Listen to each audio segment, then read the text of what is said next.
Assalamualaikum warahmatullahi wabarakatuh. Teman-teman, masih ingat saya namaku Rian Handika.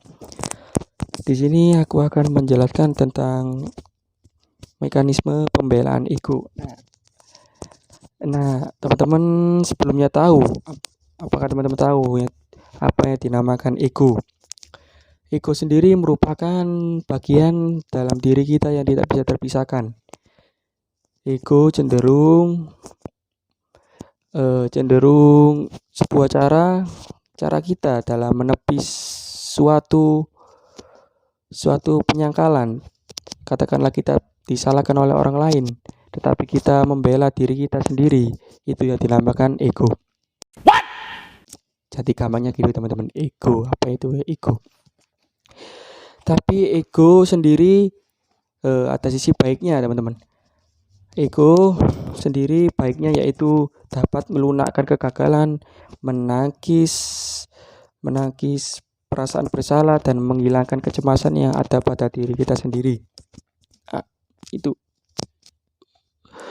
Jadi mekanisme pembelaan ego ini normal, teman-teman. Kecuali bila sudah menjadi sedemikian keras sehingga bukan lagi membantu tetapi mengganggu integritas pribadi sendiri. Ibarat pasukan pemadam kebakaran api yang memadamkan api tetapi akibatnya merusak rumah, merusak perabotannya dengan air yang kuat. Nah, itu teman-teman penyebabnya. Mekanisme pembelaan ego sebenarnya tidak realistik karena secara real tidak mengatasi masalah penyesuaian, teman-teman.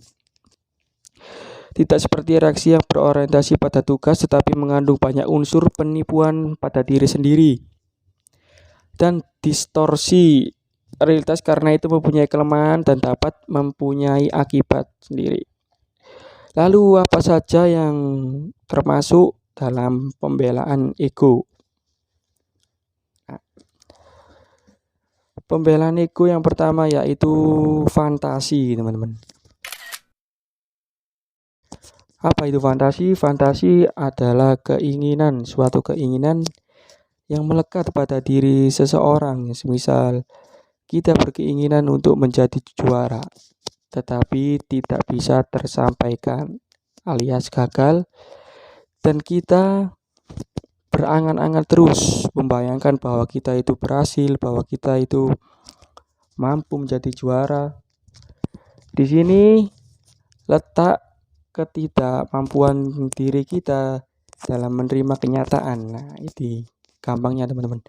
Kita tidak bisa menerima kenyataan dan hidup di alam khayalan kita. Itu ya dinamakan fantasi. Fantasi tidak jarang dilakukan baik oleh anak-anak maupun oleh orang dewasa untuk mengurangi dan menghilangkan rasa kekecewaan pada diri mereka sendiri yang mengalami kerugian besar tentang sebuah transaksi yang sangat menguntungkan atau berkhayal memenangkan undian harapan dan hadiah berjuta-juta rupiah dan sebagainya. Itulah sebagian contoh dari fantasi. Fantasi itu mungkin produktif teman-teman, tetapi mungkin juga non produktif. Lalu bagaimana fantasi tersebut produktif dapat dipakai secara konstruktif untuk mempertahankan motivasi yang ada pada diri mereka pribadi lah. Fantasi ini baik jika dalam diri seseorang mempertahankan motivasi. Katakanlah dia gagal dalam memenangkan turnamen, tetapi dia fantasinya baik, membayangkan dia juara, dan di dalam fantasi tersebut dia yakin bahwa dia pasti bisa nantinya. Nah, itu di dalam fantasi terdapat motivasi. Itu yang baik teman-teman. Lalu yang tidak baik yakni merupakan hanya khayalan pemuasan. Nah, untuk menggantikan kekurangan prestasi dan merupakan pemuasan kebutuhan. Nah, ini yang tidak baik. Tetapi tidak merasa tidak menaikkan prestasi, alias tidak ada motivasi di dalamnya.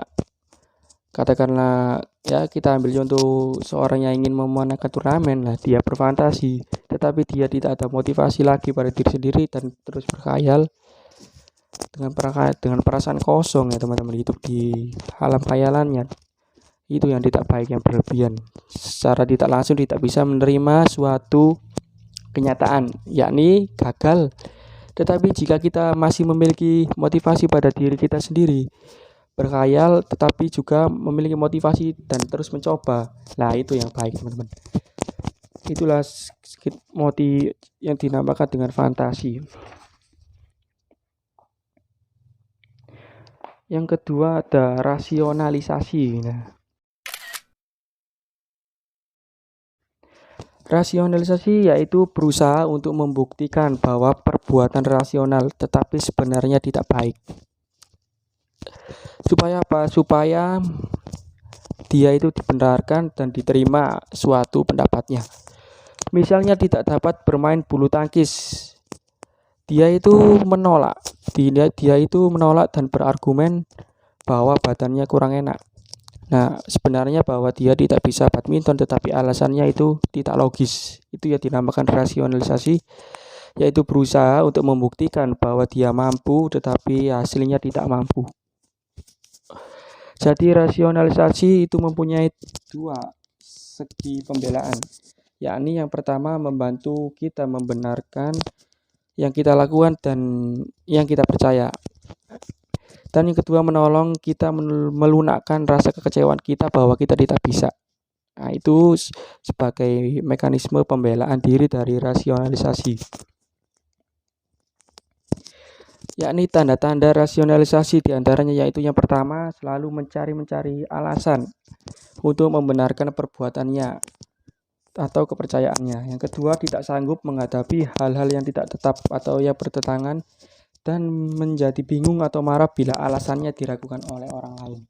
Nah, bila teman-teman mempunyai sikap seperti yang saya contohkan tadi, yakni sebenarnya kita tidak mampu tetapi kita berusaha membuktikan bahwa kita mampu dan mengharapkan orang lain percaya bahwa kita mampu, lah itu yang dinamakan dengan rasionalisasi.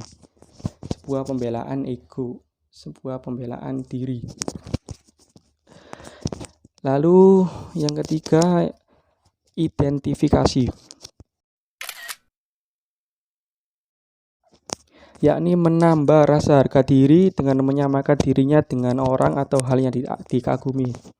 Misalnya seorang anak kecil membaca koran, menghisap rokok seperti ayahnya, bersolek seperti ibunya. Nah, identifikasi ini kita ini berusaha untuk meniru orang lain supaya kita bahagia, supaya kita senang dalam katakanlah orang itu keren sekali, aku ingin menjadi orang itu. Nah, di dalam diri kita itu merasa kita ingin menjadi orang tersebut dan kita mampu berbahagia. Identifikasi sendiri dengan pengalaman dapat memegang peran penting, akan tetapi kadang-kadang identifikasi itu pun dapat memukul kembali, misalnya mengidentifikasikan diri dengan orang yang tidak baik atau dengan kelompok yang tidak mau menerimanya. Katakanlah dia beridentifikasi dia ingin menjadi seorang penjahat, pencuri. Nah, itu yang tidak baik dan akan menyebabkan kerugian pada dirinya sendiri setelah apa-apa yang dikaguminya ternyata menjerumuskannya. Itu dinamakan identifikasi, yakni menambah rasa harga diri dengan cara meniru orang lain, dengan menyamakan orang lain.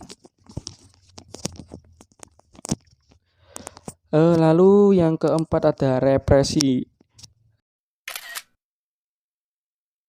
Represi yakni secara tidak sadar menekan pikiran yang berbahaya, menakutkan atau menyedihkan agar keluar dari alam sadar dan masuk ke alam tak sadar.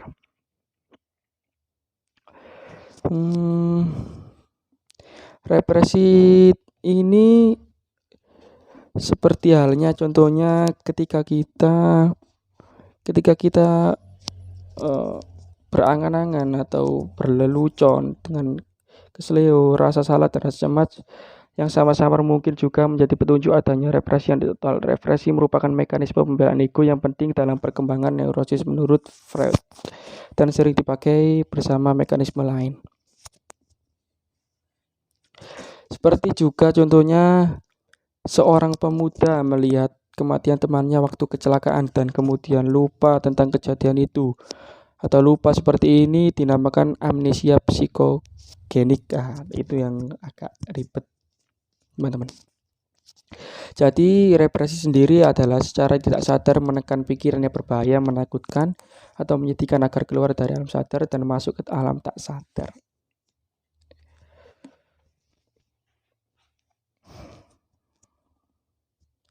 Lalu yang ada supresi.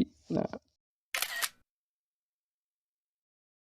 supresi yakni kebalikan dari represi, teman-teman.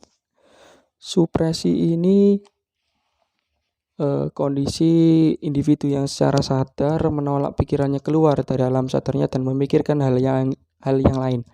Jadi supresi itu tidak begitu berbahaya terhadap kesehatan jiwa karena terjadi dengan sengaja individu itu mengetahui apa yang dilakukannya. Nah, lalu ada regresi. Regresi yakni kembali ke taraf perkembangan yang sudah dilalui, biasanya ke taraf yang kurang matang dan kurang aspirasi. Misalnya seorang anak yang sudah tidak ngompol mulai berbuat demikian lagi atau mulai menghisap jari atau berbicara seperti bayi. Setelah ia mendapat adik, ia merasa perhatian terhadapnya berkurang. Nah, ini masih jarang sih terjadi sih. Masih banyak lagi ya teman-teman. Atau lagi ini saya tambahkan lagi yakni ada proyeksi. Proyeksi yaitu menyalahkan orang lain mengenai kesulitan diri sendiri atau melemparkan kepada orang lain keinginannya sendiri yang tidak baik. Misalnya seorang wanita yang tidak lulus karena Pak Guru sentimen. Ini siapa yang biasanya begini teman-teman. Jadi kita itu tidak mampu lalu kita menyalahkan orang lain, itu yang dinamakan proyeksi. Melemparkan masalah kita kepada orang lain bahwa dia bersalah. Nah, ini suatu macam pembelaan ego juga, supaya dalam diri mereka individu mereka tidak terbebani dengan apa yang telah diperbuatnya, yakni tidak mau merasa bersalah, yaitu proyeksi melemparkannya ke orang lain. Jadi sekian teman-teman apa yang bisa aku sampaikan tadi. Kurang lebihnya mohon maaf. Semoga ilmu yang tadi saya sampaikan bermanfaat bagi kita semua. Amin amin ya rabbal alamin. Wabillahi taufiq wal hidayah. Wassalamualaikum warahmatullahi wabarakatuh.